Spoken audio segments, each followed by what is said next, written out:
Hi guys, আজি মই আপোনালোকক এযোৰ পুৰণা মুগা কাপোৰ মই ডিজাইন কৰি দেখাব চেষ্টা কৰিছোঁ। আৰু এইযোৰ হৈছে মোৰ ভণ্টিৰ তুলনিত দিয়া কাপোৰ। আৰু কাপোৰযোৰ পৰি আছিল, মই ভাবিলোঁ এইবাৰ বিহুত নতুন কাপোৰ নলওঁ, অলপ পুৰণা কাপোৰ ডিজাইন কৰি পিন্ধোঁ। আজি এখন বিহুৰ আছিল ফাংচন, তাত মই পিন্ধি গ'লোঁ।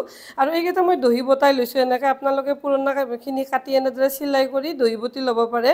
আৰু মোৰ চাদৰখন মুঠতে চুটি হৈছিল, সেইকাৰণে মই ভাবিলোঁ দহিকেইটা অলপ দীঘলকৈ দিওঁ, তেতিয়া চাদৰখন মানে দীঘল হৈ যাব। আপোনালোকৰ যদি চাদৰ চুটি থাকে এনেকৈ দহিটো দীঘল কৰি ল'ব পাৰে। আৰু ইয়াত হালধীয়া কালাৰ আৰু এইটো পাৰ্পল কালাৰটো কমকৈ আছিল, সেইকাৰণে মই এইকেইটা দিছোঁ। আৰু যিহেতু কাপোৰযোৰ ৰেডত, এইকেইটা মই দীঘলকৈ ৰেডত ৰাখিছোঁ। এইকেইটা দুটা চাইডে এনেকুৱা আছে। আৰু ইয়াত এটা মই ষ্টাইলিছ ব্লাউজ ইউজ কৰিছোঁ। এই ব্লাউজটো এই তিনিটা এনেকৈ মণি আছে। আৰু এইটো অলপ মেৰুন আৰু ৰেডত আছে।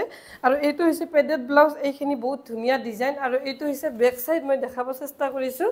আৰু এইটো লটকন আছে। আৰু ব্লাউজটো বহুত ধুনীয়া আৰু কমফৰ্টেবল, ভিতৰতো একদম পিয়'ৰ কটন।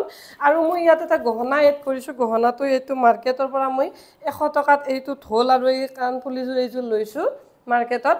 আৰু এইডাল মই 200 টকাৰে মণিডাল ইয়াত জইন কৰি দিছোঁ। আৰু এইটো প্ৰায় 1000-1500 টকাৰ এজন মই গহনা ইয়াত পাই গ'লোঁ। মই নিজে বনাই লৈছোঁ এইখিনি মানে খটাই। আৰু আপোনালোকৰ যদি ভিডিঅ'টো ভাল লাগিল, লাইক কৰিব। আৰু মোৰ পুৰণা কাপোৰযোৰ ষ্টাইলটো কেনেকুৱা লাগিল প্লিজ কমেণ্ট কৰি জনাব। Bye bye.